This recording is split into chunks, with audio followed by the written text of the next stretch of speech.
So the Bank of England have cut the base rate of interest. It has fallen from 5% to 4.75%. That is a 0.25 percentage point decrease. This is the second one of these cuts we've had this year. The first one was in August, and that sort of shows we are on this path, that bringing down the rate from that higher 5.25%, which we had for much of last year in 2023, and in fact really into 2024 as well. So what does that mean? Well, I'll take you through what that means for your savings, for your borrowing, particularly mortgages, in a moment. But I'll also talk about this particular decision. Why was the decision taken to bring down the rate now? And will there be more of these? If so, when will they happen? Including what impact last week's budget has on the chances of that happening.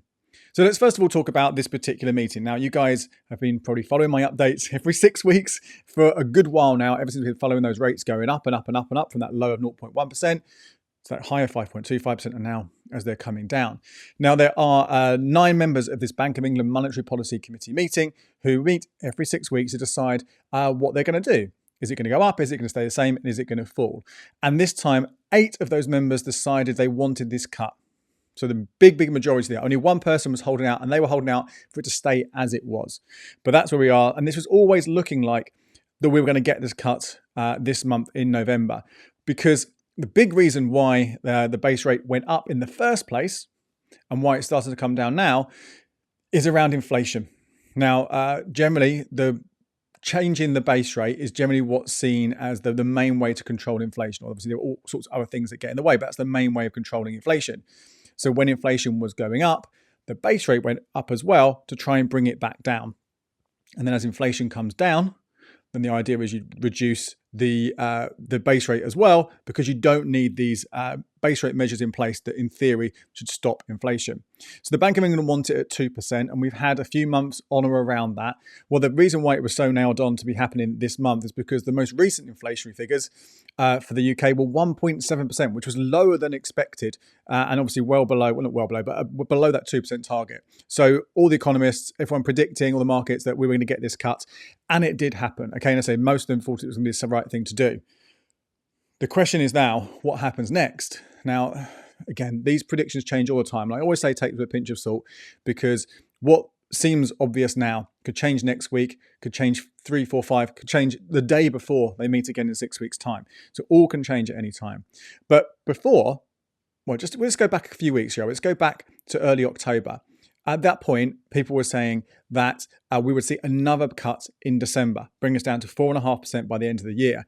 And then some different predictions were for in a year's time, it could be even lower.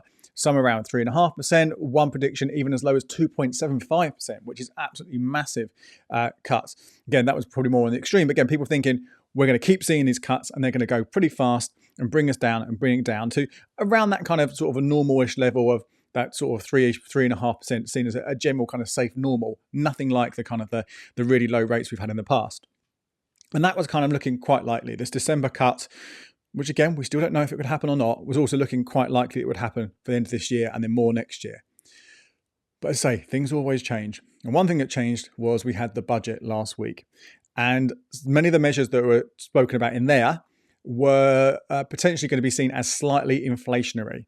So the Bank of England themselves said in the minutes for this particular meeting that they think it could be 0.5 percentage point up on where they thought it was going to be. And the Office of Budget Responsibility, the OBR, last week they said that they think inflation will be average 2.5% next year, 2.6% in 2026, and then down to 2.1% in 2027 and 2028.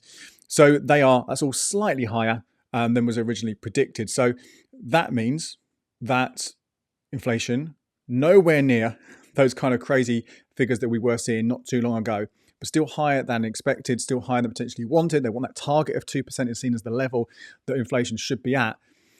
And now it seems that that December one is looking far, far, far less likely. More likely to not happen than to actually happen. And again, going into next year, that idea of a 2.75 at the end of the year, that was, as I said, extreme at the time it was predicted, but that one looks like it's really out the window. And even the idea of a 3.25 or 3.5% could be quite far off. Now, many people are predicting it could be 4% at the end of 2025. So still more cuts to come, but at a slower rate. Again, all sorts of things can happen. still got, Trump getting re-elected in America, what impact that might have on all sorts of things. That can have an impact on inflation, can have an impact on prices and tariffs, all this kind of stuff. There's still war in the Middle East, and that could escalate, and who knows what could happen there. So again, these things can change all the time.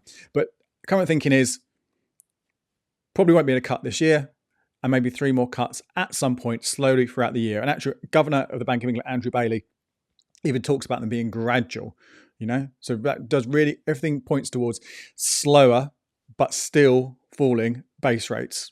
So what does that mean? Well, let's talk about savings first of all. Now, this cut will have an immediate impact on anyone on a variable rate savings account, which is a tracker rate. And a lot of the really popular savings accounts moved to a tracker rate in anticipation of the base rate changes. In some ways, it's quite good because if you're on that account, you know it's going to fall down. So Chase have got this, Chip have got this. Who else got it? I think Tandem have got this, Crew have got this. There are a number of names which I'll tell you about when I do my savings updates, or if you check out the Best Buy tables over at becleverwithyourcash.com/savings. Not those to recognize. They will fall, if not today, in the coming days. Sometimes they give you like a 2-week or a month's notice that if they're a tracker ones that they will fall, but they will all fall down, right? Nailed on, going to happen. Now, the other variable rate accounts, again, mainly easy access, but potentially notice accounts in that mix there as well, regular savers, they don't have to change, but you'd imagine there will be movement downwards rather than upwards on that easy access side of things.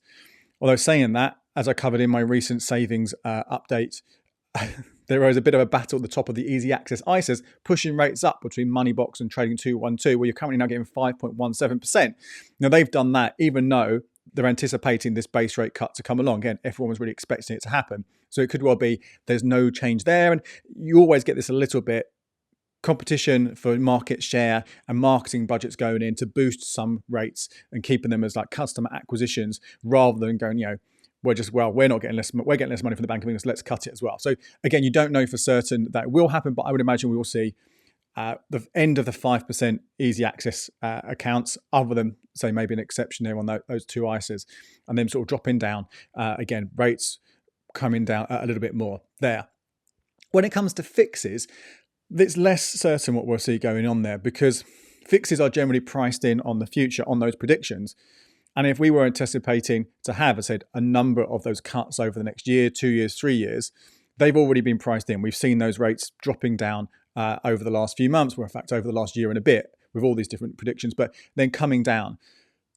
It could be that if these rate cuts don't happen as fast, and they think that's, the markets and the banks agree that's the case, that we don't see any more drops at the top for a while because they've already priced them in. And they might be going, okay, well, let's leave it where it is for the moment, maybe a little bit of room, but equally there could be a little room upwards. I'm not talking a huge amount, but every now and again, there might be someone who goes, okay, let's give them a little bit more. And again, a lot of that is about market share, getting your money into their accounts. They might be around for a limited time.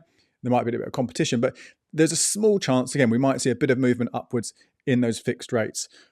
But again, generally, over time, it is that downward trend that we are expecting. So if you can fix your savings and there's a rate that you like the look of, if you hold off and wait to see if they go up, maybe you might wait a little bit, I suppose. But they could also equally, I could be completely wrong, and they actually do reflect this base rate cut. They do, some of them sort of start disappearing and bring it down. But I still think if you can fix for a period, it's worth doing it because that rate is locked in and there's always so much uncertainty around it. Again, becleverwithyourcash.com/savings is where you will find all the latest tables across all the different types of savings accounts, the best options out there. And myself and the team do update that twice a day to make sure it is as accurate as it possibly can be for you. Now, mortgages, this is the key one when it comes to borrowing, right? Because it's not likely to be much change when it comes to loans and credit cards. There might be a little bit. You might find some loan rates do come down, and maybe credit cards might be start offering slightly longer 0% periods and things like that, reversing that downward trend we saw as the base rate went up. But the biggest changes for lots of people, or hopefully for a lot of people, are hoping for, is around the mortgage. Now, if you are on a tracker rate mortgage, as we discussed with the savings, tracker rate mortgage straight away or almost straight away, that will drop down. So you will be saving 0.25, a percentage point on the rate every single month. If you want a variable rate deal, very likely that will fall as well. Again, they don't have to, but it's very likely that will fall, if not by this full amount, by a bit. but that's still going to be one of the most expensive mortgages out there. Even though if it falls, it's still going to be way over what you might get elsewhere. When it comes to fixes, now if you're already on a fix right now, then obviously that's not going to change. Your fix is locked in for the duration of the fix. But a lot of people are thinking, right, okay, well, when this fix ends, what then? And some of these fixes could be, ending very, very soon. All this rolling through these, lots of people's fixes ending. Well, cuts, you'd hope, would mean that we're going to see better deals for mortgages. But again, just with those fixed rate savings accounts, there's no guarantee that they were going to fall right now because they've already priced in discounts. Then equally, you may find that the same thing happens with mortgages. They've already priced in a number of fast cuts, successive cuts coming along over the next 2, 3, 5 years, over the length of a fix. So the fact that this might slow down means that actually they might not reduce it anymore. They'll wait and see. They might stay roughly where they are. There's even potential for them to go up a little bit. Again, so many other factors come into play. So what I would say, and I always say this when we talk about mortgage rates, if you are coming to the end of a fix or you're on a variable rate one right now, or even if you're on a tracker and it's still very expensive because it's still going to be 4.75 plus whatever, then do talk to a mortgage broker and get their advice on what you should be doing if there are good deals out there, good tariffs out there, because they will have a good sense of the whole market. They'll also be able to help you potentially lock in. Lots of mortgages will let you lock in 4 to 6 months in advance of a fix finishes, so you can get a rate that's available right now, and then nearer the time, as long as that rate that you've locked in on lets you leave early without any penalties, if a better deal is available, then you can grab that. So definitely think about it. Don't just keep waiting and waiting and waiting and waiting till the fix ends. Be proactive and try and get some movement on there. So there you go. Obviously, there will be another one of these meetings in December, just before Christmas, and we'll do another one of these updates then to let you know what is happening. And of course, any other movements, we'll tell you all about it as well. My name's Andy Webb. Thank you so much for watching. Until next time, cheers.